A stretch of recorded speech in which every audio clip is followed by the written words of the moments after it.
Pues con agradecerte desde luego, maestro, que me des un poco de tu tiempo para esta, no sé, breve entrevista o una pequeña charla. Traigo un pequeño guión, pero no sé, como tú me digas, me gustaría, en esencia lo que me gustaría es saber desde luego más, hablar de sí. No, los hombres rudos no tomamos eso. Eso es todo. Yo no soy rudo.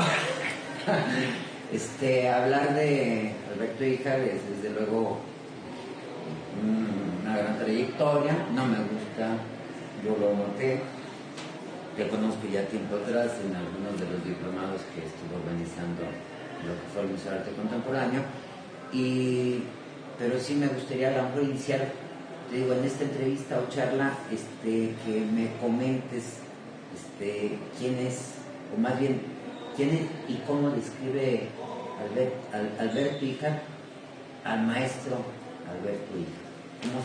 ¿Quién es? ¿Cómo se describe a sí mismo? Como un urgido de crítica a todo lo existente, que para hacerla efectiva requiere de la organización de colectivos con el mismo interés, para de esta manera hacer esto que José Rueltas llama democracia cognoscitiva. Es decir, esta posibilidad de superar el dogmatismo, el autoritarismo, la autocomplacencia, para en cambio compartir la lectura, por ejemplo, de algún texto que interese a todos y de esta manera profundizar en él y tomar posición frente a lo que plantea. Creo que mi primera lectura en este sentido fue El asalto a la razón de Lukács, que tiene un subtítulo escandaloso que es Trayectoria del irracionalismo alemán de Hegel hasta Hitler. O sea, se lleva entre las patas a toda la filosofía clásica alemana, incluyendo a Hegel, que culminarían en Hitler.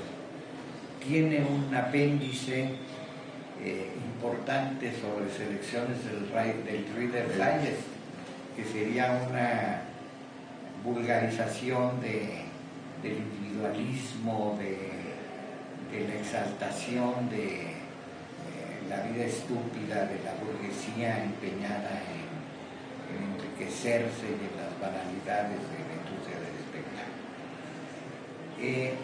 Esto que lo hice todavía como estudiante de la Facultad de Ciencias Químicas, entonces la escuela, fue mi primera carrera, lo he seguido haciendo toda la vida.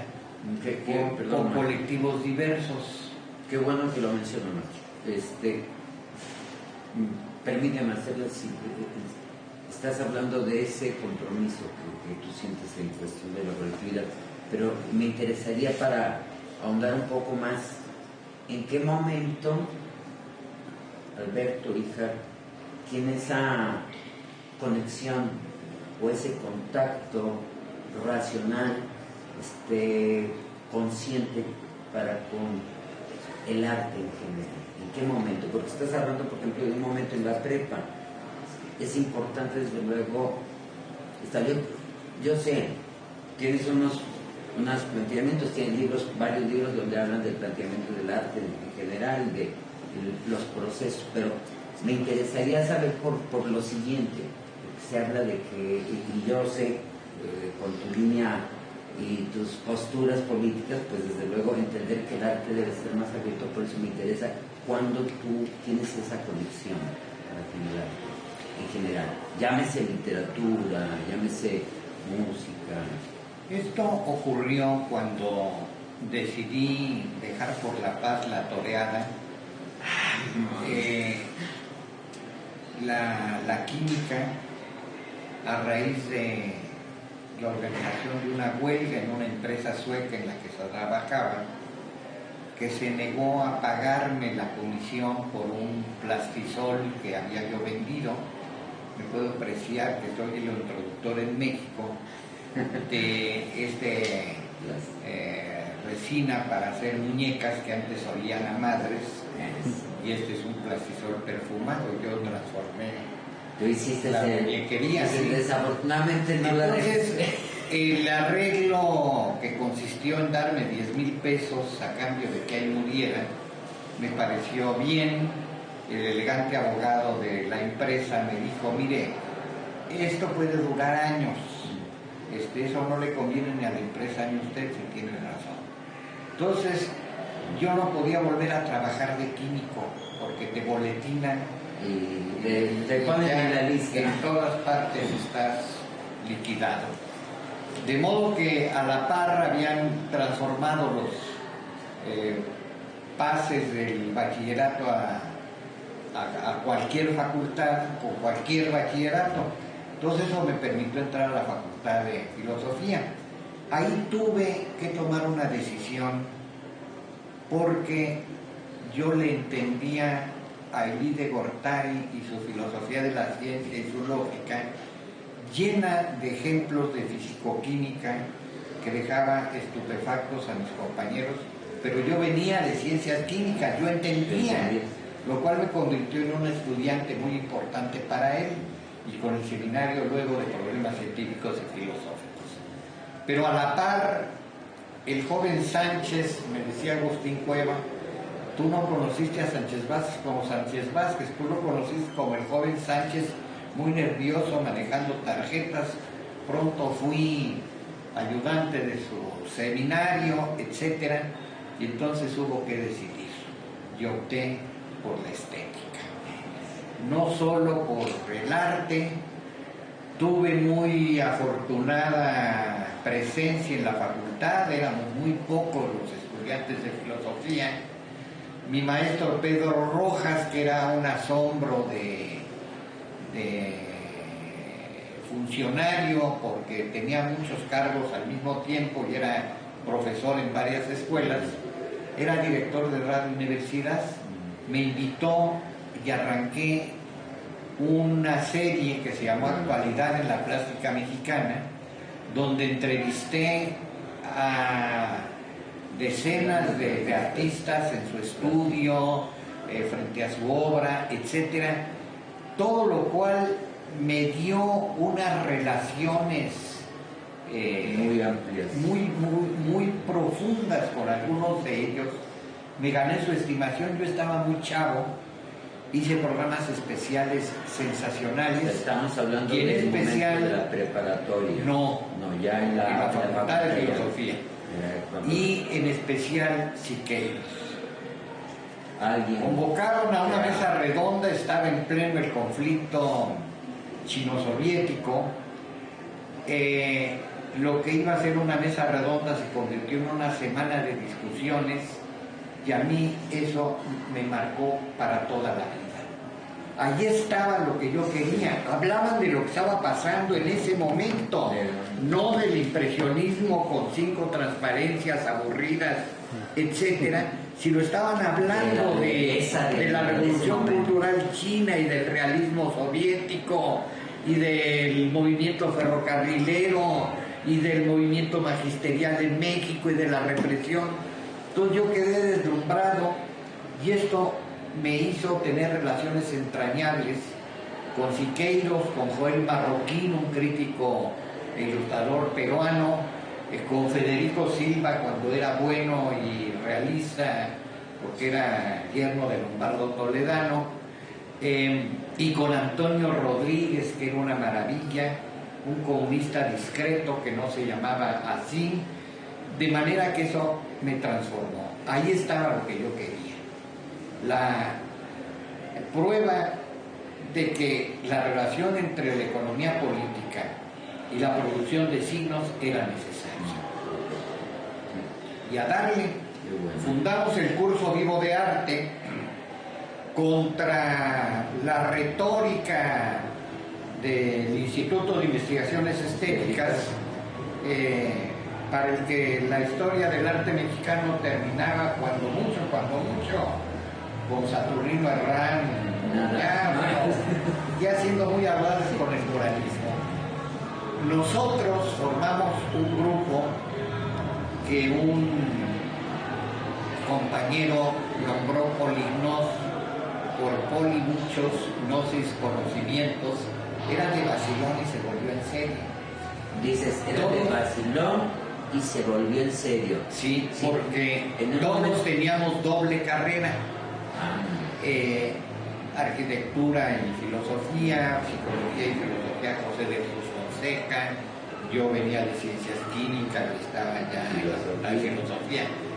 Y el curso de arte fue una bomba histórica, pedagógica, hermenéutica, porque nuestros cursos organizados con conferencias previas, con discusiones sobre la marcha, con premios en libros y discos a los que participaban en esto, que generalmente eran fuera de la universidad. Formamos maestros muy importantes que eran estudiantes míos que los invité. Y bueno, esto le dio una dimensión importantísima a la praxis estética, porque introdujimos, por ejemplo, visitas a las cárceles. Me acuerdo una que causó furor a templos. Entonces, claro, la gente piensa templos, bueno, los católicos. No, fuimos a una sinagoga, fuimos a diversas, a un templo protestante, para ver los distintos programas y los modos de solución estética de todo esto. De modo que esto fue una bomba. Salimos después al interior de la República, después a Guatemala, Sudamérica, y esto acabó haciendo visitas a Europa, a la Unión Soviética, a China, a las islas griegas. Teresa del Conde, en especial, cada que hablaba de aportaciones a la historiografía del arte, hacía mención al curso vivo de arte al que ella asistió alguna vez.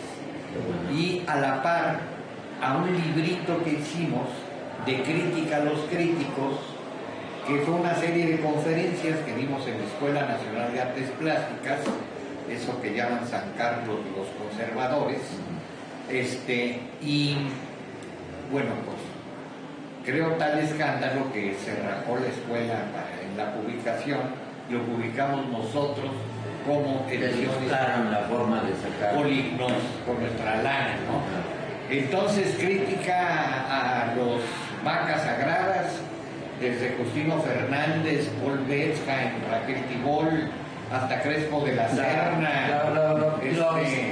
del arquitecto Villagrán, en fin. Lo que te quieren establecer, el sistema. Entonces, Teresa del Conde siempre insistió en que eso marca un hito en la historiografía del arte en México. Este fue nuestro arranque. En el trayecto, que no quiero venderte, pero me imagino que ya ha sido bastante largo,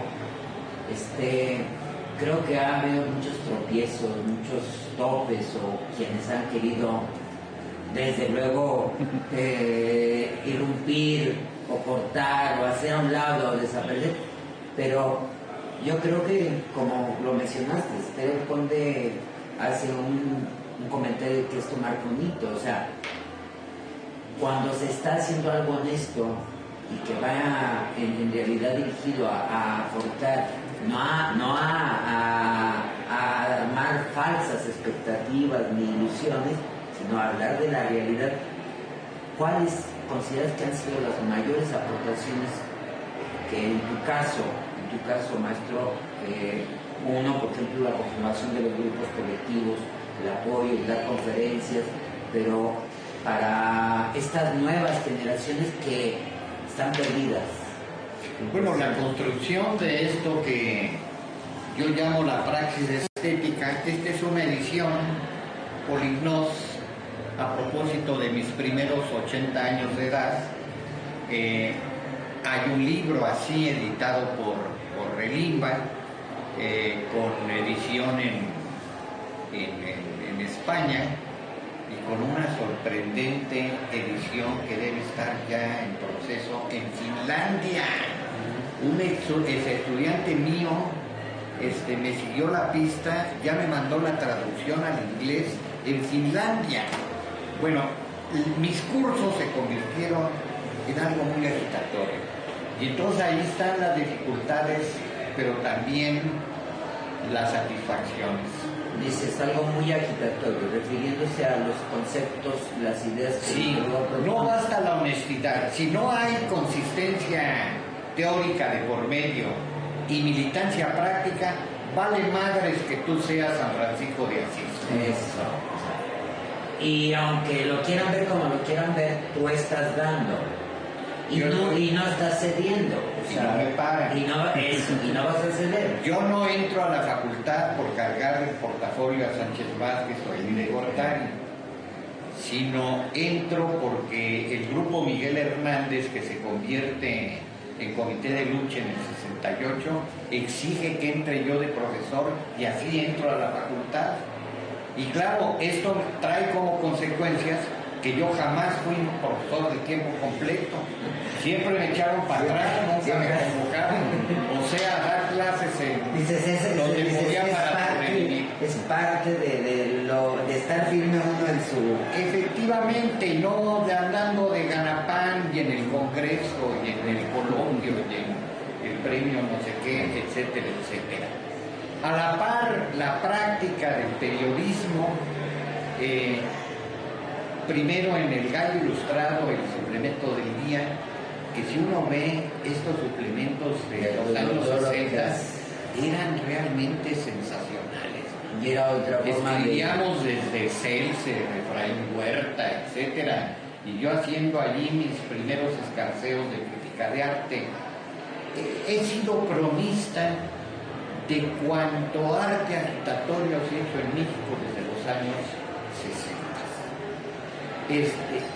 Y a la par de todo esto, las dificultades me corren del Aguantochimilco por promover un mural del cual la rectoría pagó nada más la pintura.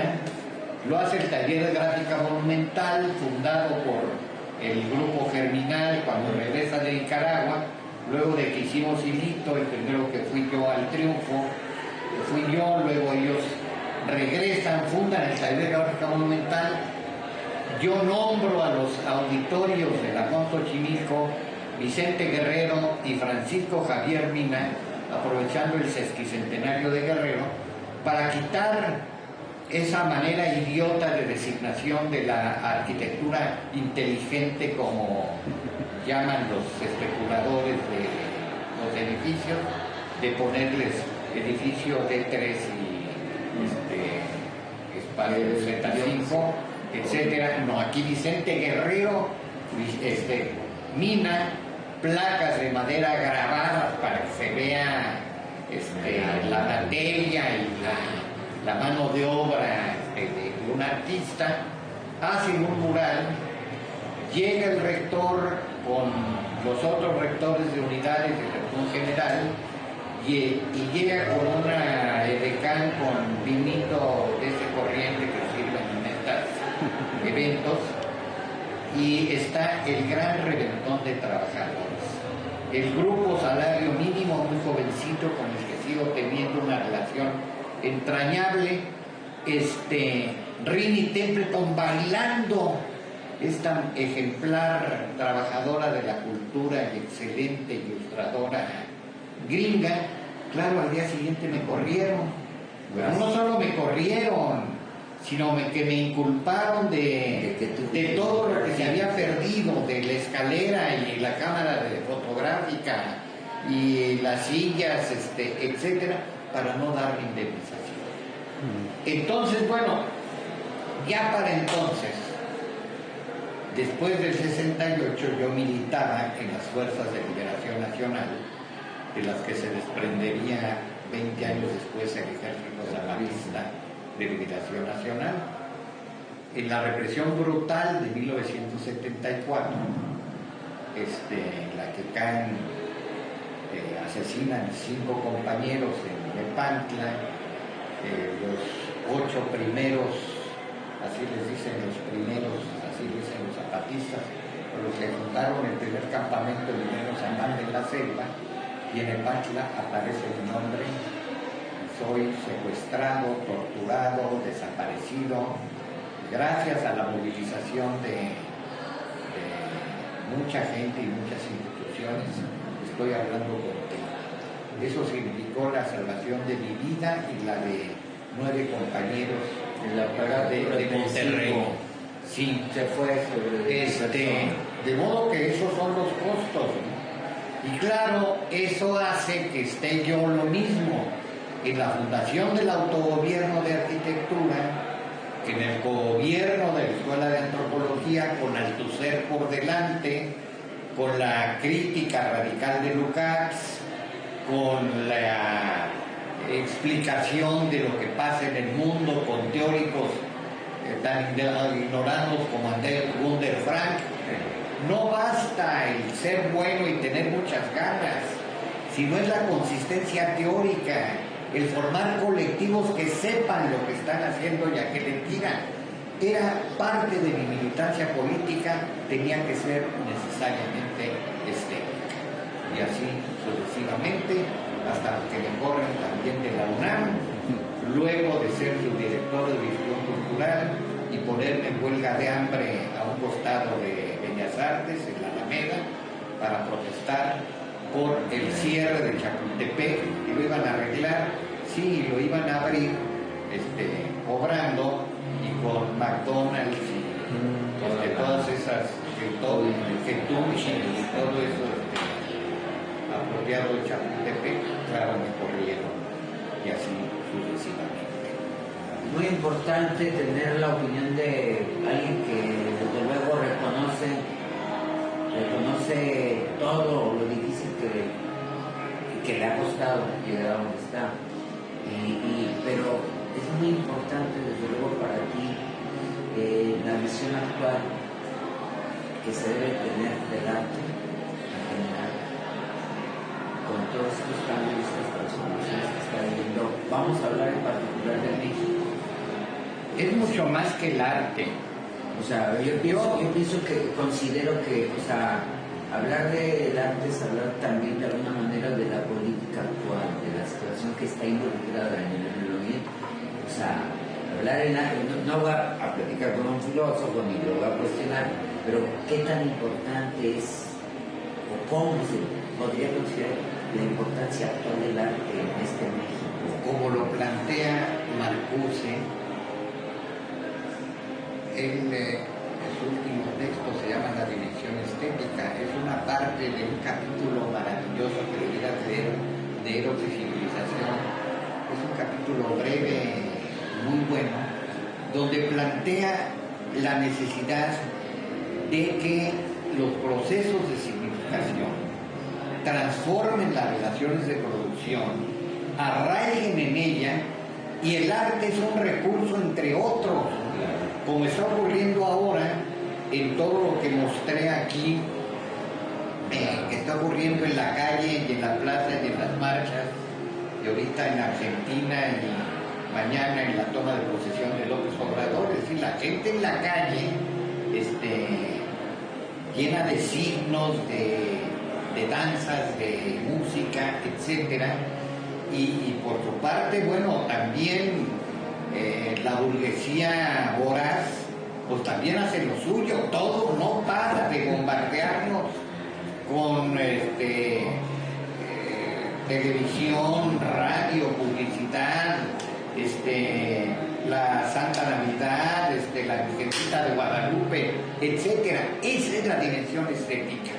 El arte es un recurso entre otros, y el problema es cómo hacer que la capacidad de significación de un grupo de profesionales se inserte en estos procesos radicalmente políticos que arraigan en la lucha de clases por los signos, por las emociones, por todo lo que ellos significan. Mencióname de gentes, tres gentes que de alguna manera han aportado, han sido partícipes de ese crecimiento, que han ido a la par, aunque a lo mejor no se les reconozca, tres hombres, tres mujeres que conozcas, sean de cualquier disciplina, que han sido parte de esa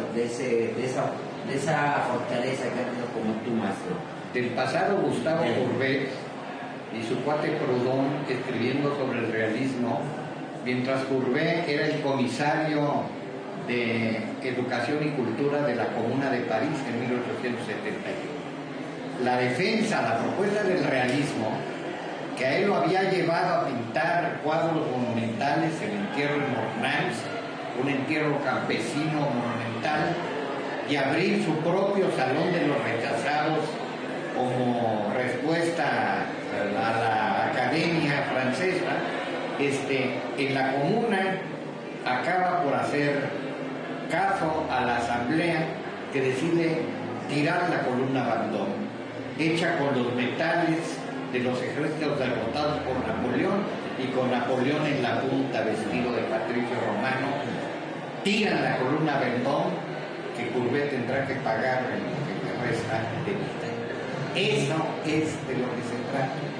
Este fue el primer gran performance moderno. Siqueiro, por supuesto. Claro. Los vehículos de la pintura dialécticos flexibles, escrito en 1932. Es alguien que tú desde luego tienes como parte del respaldo, que en muchas de las instituciones de arte no se preocupan, porque desde luego pues el sistema encierra desafortunadamente como que formar artistas. Y mis compañeros del Frente Mexicano de Trabajadores de la Cultura, y antes del taller de arte y biología, que nace y crece a raíz de mi excarcelación en 1974, libre bajo fianza, acusado de conspiración. Yo procuro honrar esta gloriosa designación que me hizo el Estado mexicano. Me honra el Estado mexicano al llamarme conspirador, y eso está por escrito por el juez y la fregada. Yo procuro honrar el cargo de conspirador. Y así moriré tratando de honrar. Entonces, es la reflexión teórica constante, el radicalismo teórico, por eso Althusser, la práctica teórica, este escandaloso concepto,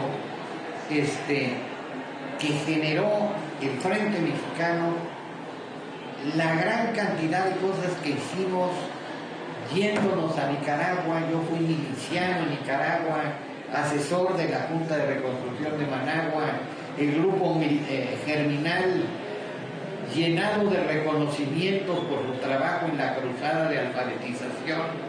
Ahí todo era muy católico, no cruzada de alfabetización. Rini Templeton con nosotros haciendo maravillas de ilustraciones, de carteles, de prensa. Eso sigue funcionando hasta ahora con el colectivo Hija. Mi hija Cristina está en este momento en Buenos Aires, y en este momento estará recibiendo a los presidentes del grupo de los 20 como se merece.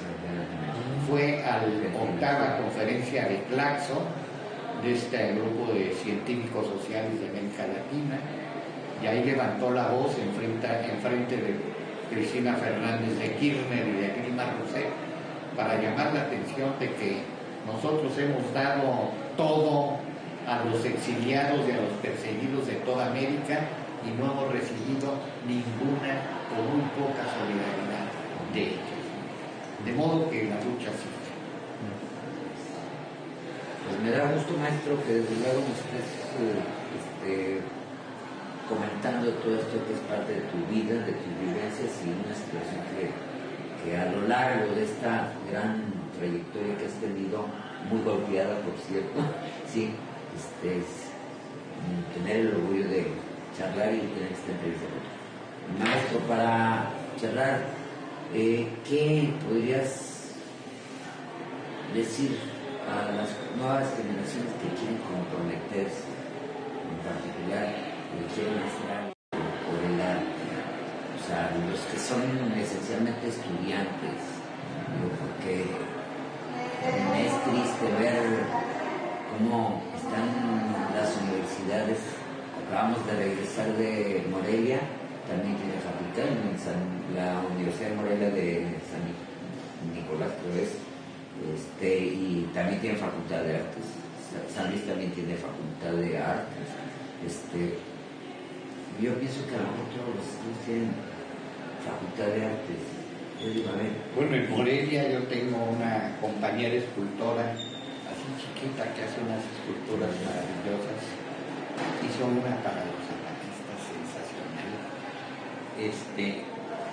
Pues creo que la experiencia de formar talleres de manera autónoma, de ponerse tanto a investigar procesos de producción de signos como a la reflexión teórica e histórica, es tan importante. Vengo a estos coloquios y me asombra la ausencia histórica. Hablan todo en abstracto, en el aire, de emociones, de sentimientos, como si vivieran de esa parte, pues más allá, nada de apreciación, de crítica a la lucha ideológica, de las raíces históricas de todo eso. Los talleres tienen que ser reflexivos y críticos en este sentido. Y el taller de arte y biología acabó por tener como lema vincular, articular y fusionar en la lucha popular. Si nos ponemos a trabajar con grupos específicos, que ahorita por toda la República proliferan las asambleas, las coordinaciones, los proyectos que de repente triunfan, como al suspenderse el aeropuerto, a lograr después de 30 años que se reconozca la propiedad comunal de las tierras de Tepoztlán, que el cuñado de Salinas Ocelli quería convertir en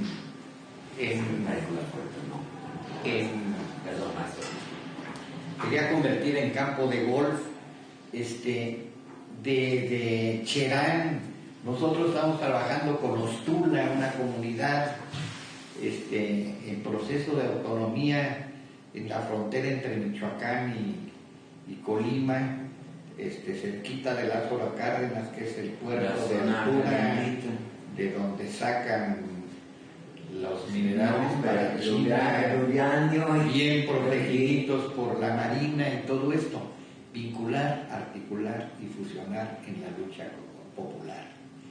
Crítica radical que implica la investigación de materiales y de procesos de producción de signos. Pero en sí, a los chicos, jóvenes, que están integrados en universidades, no les veo ese interés en tener un compromiso, como que hacen que están en la universidad, hacen que terminan una carrera y ya, a ver cómo nos va. Y les preocupa conseguirse una beca de Conalculta. O a ver si les dan chamba. No sé qué. Poner la licenciatura, quería ser maestro de la licenciatura. Y ahora ya, yo creo que somos el país campeón en doctorados y doctores. Bueno, pues allá ellos, ¿no? Acá, por fortuna, pues también hay la emergencia de numerosas organizaciones pequeñas pero muy activas. Este año cumple 30 años de Escuela de Cultura Popular en Mártires del 68, cumple 30 años y se ha convertido en un centro de producción gráfica con dimensión internacionalista, como debe ser. Un último comentario, maestro, de tu parte, que tú gustes. Agradecido, sí, y ten la certeza de que esto va a saberse guardar y valorar como debe. ¿Sí? Algo semejante a esto hice con el movimiento 132 y lo circularon y tenía un efecto agitatorio importante entre los chavos. Gracias, maestro.